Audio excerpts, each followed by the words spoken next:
meeting covered two major themes. One was the external review that's just completed, an independent external review of GFAR, which has shown some really positive impacts in terms of how working together has really made a difference. It's changed in actions, it's changed institutions, and has really helped people to rethink the way they work together.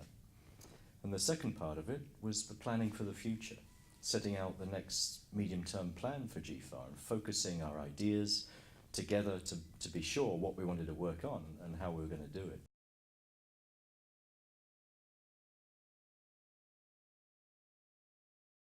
Well, GFAR is really something that works from the bottom up. It's not a top-down process at all. So essentially the steering committee representatives are there to then mobilize their own constituencies in turn to really do things differently. And so what they've been doing is looking at the sort of work that needs to be addressed in the four key themes of GFAR. And that's about empowering farmers in really getting more engagement in deciding their own future and determining their own innovations. It's about how innovations turn into enterprise and opportunity for the rural poor in particular. And it's also about how we need to address the capacity gaps in and between institutions, of how they can work more effectively in the roles they play. And last but not least is that this provides a collective voice for all of those partners to speak on the world stage as a multi-stakeholder body.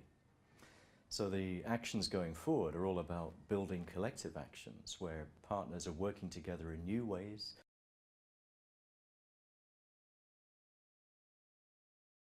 It's about how through this open platform, this forum of all partners, we can build new relationships between partners, enable them to really work together in ways that are truly equitable.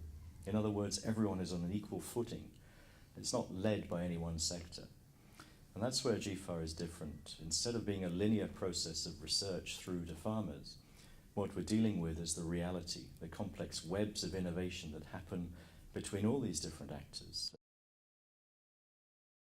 So the role of GFAR in helping to strengthen those bodies is really helping them to evolve from being very heavily focused on public research through to much more multi-stakeholder models where everyone is contributing at the regional level with their own needs, their own dimensions. And obviously agriculture is very culture contextual. It's very much linked to our own ways of life in different parts of the world. So those regional differences are important. They're not something to be eliminated, they're something to be celebrated. GFAR is a voluntary network of 580 organizations and networks themselves, representing essentially millions of people.